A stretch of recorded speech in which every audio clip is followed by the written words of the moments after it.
Good afternoon. This message is to NAACP. I am Floyd Ellis Sr.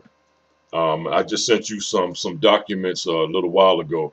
I am the one that they're talking about on TV and radio.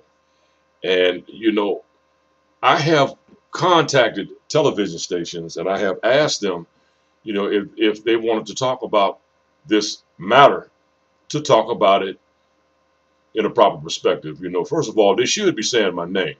My name is Floyd Ellis Sr. They're not saying my name. They're violating, the fictional character law. And like I told you in those documents, this stemmed from a retaliatory or discrimination case. What happened was after I had won this case, and this is yet to be discussed with the investigator that you probably will send me.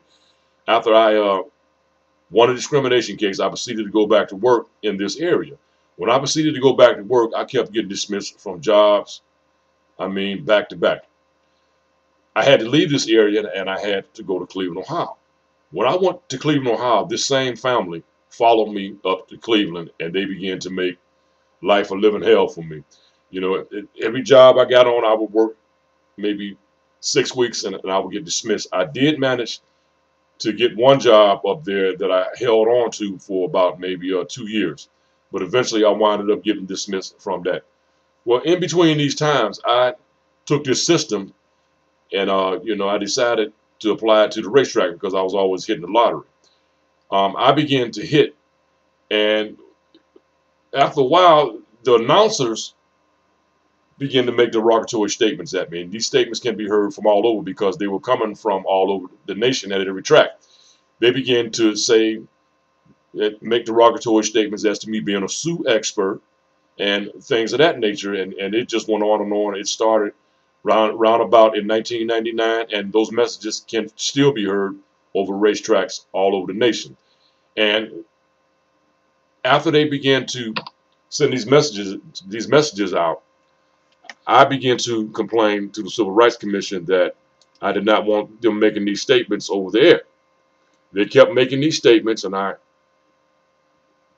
kept filing complaints against them. But all the while, they was falsifying statements. They kept saying that they did not know who I was.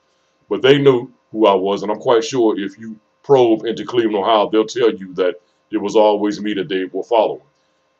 Well, anyway, after they began to make these derogatory statements, I also began to realize that they were impeding upon me.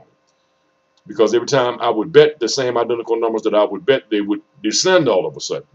And either which way it go, they exploited these numbers. They took these numbers and they sold them all over the nation. They sold these numbers.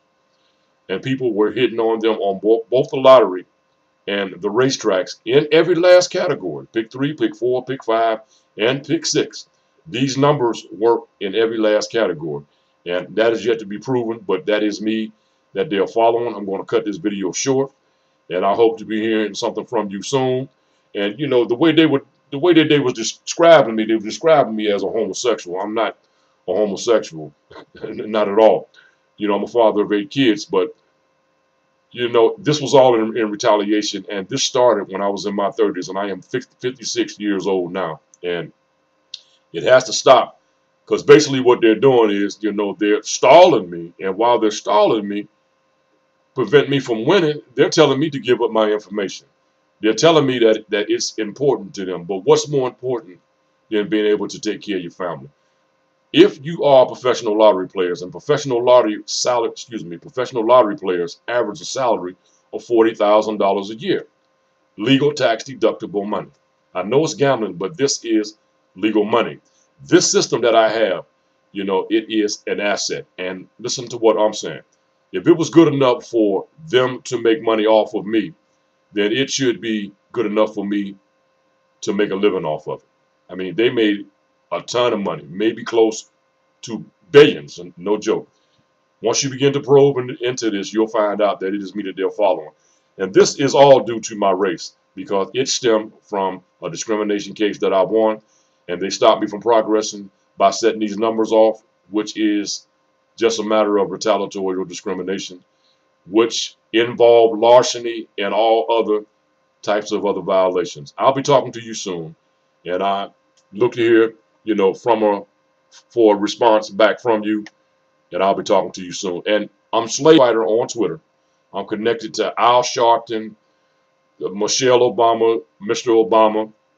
You know, when you go to Slave Fighter, at Slave Fighter, look and see who's following me and who I'm following, and you will see that I am connected to all of those people.